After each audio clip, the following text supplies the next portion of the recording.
ಅಧಿಕಾರಿಗಳು. ಹೌದು, ಇದು ಚಳ್ಳಕೆರೆ ನಗರದ ಬಳ್ಳಾರಿ ರಸ್ತೆ ಮಾರ್ಗದಲ್ಲಿ ನಿರಾಶ್ರಿತ ನೂರಾರು ಕುಟುಂಬಗಳಿಗೆ ಪ್ರತ್ಯೇಕವಾಗಿ ನಿರ್ಮಾಣ ಮಾಡಿರುವ ಅಭಿಷೇಕ ನಗರಕ್ಕೆ ರಸ್ತೆ ನಿರ್ಮಾಣ ಕಾಮಗಾರಿಯಾಗಿ ಅಡಚಣೆಯಾಗಿದ್ದ ಒತ್ತುವರಿ ಜಾಗವನ್ನ ಕೋರ್ಟ್ ಆದೇಶದಂತೆ ತಹಶೀಲ್ದಾರ್ ರೆಹನ್ ಪಾಷಾ, ಭೂಮಾಪನ ಅಧಿಕಾರಿಗಳು, ನಗರಸಭೆ ಹಾಗೂ ಪೊಲೀಸ್ ಅಧಿಕಾರಿಗಳು ಭೇಟಿ ನೀಡಿ ಜೆಸಿಬಿ ಯಂತ್ರಗಳಿಂದ ಒತ್ತುವರಿ ತೆರವುಗೊಳಿಸಿ ರಸ್ತೆ ನಿರ್ಮಾಣ ಕಾರ್ಯ ಆರಂಭ ಮಾಡಿದ್ದಾರೆ.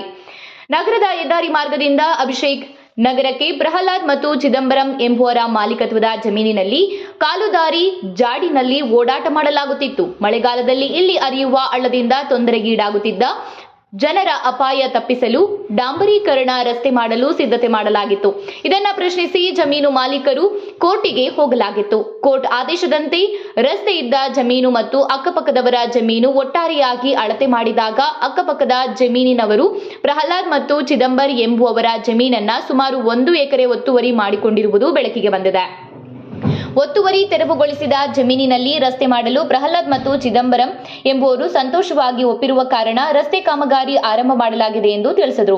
ನಗರಸಭಾ ಸದಸ್ಯ ಟಿ ಮಲ್ಲಿಕಾರ್ಜುನ ಮಾತನಾಡಿ, ಬೂದಿಹಳ್ಳಿ ಗ್ರಾಮದ ನಿರಾಶ್ರಿತರು ಸೇರಿದಂತೆ ಚಿಂದಿ ಆಯುವ ಮತ್ತು ಆಟಿಕೆ ಸಾಮಾನು ಮಾರಾಟ ಮಾಡುವ ದೊಂಬಿದಾಸರ ಕುಟುಂಬಗಳು ವೆಂಕಟೇಶ್ವರ ನಗರ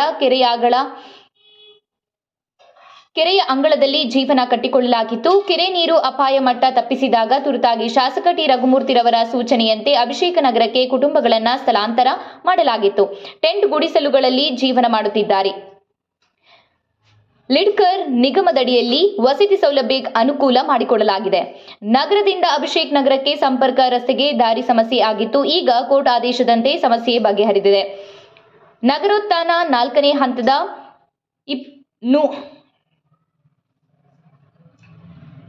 1 ಕೋಟಿ ಅನುದಾನದಲ್ಲಿ 818 ಅಡಿ ಉದ್ದ, 30 ಅಡಿ ಅಗಲ ಡಾಂಬರೀಕರಣ ರಸ್ತೆ ನಿರ್ಮಾಣ ಮಾಡಲಾಗುವುದು ಎಂದು ಹೇಳಿದ್ದಾರೆ.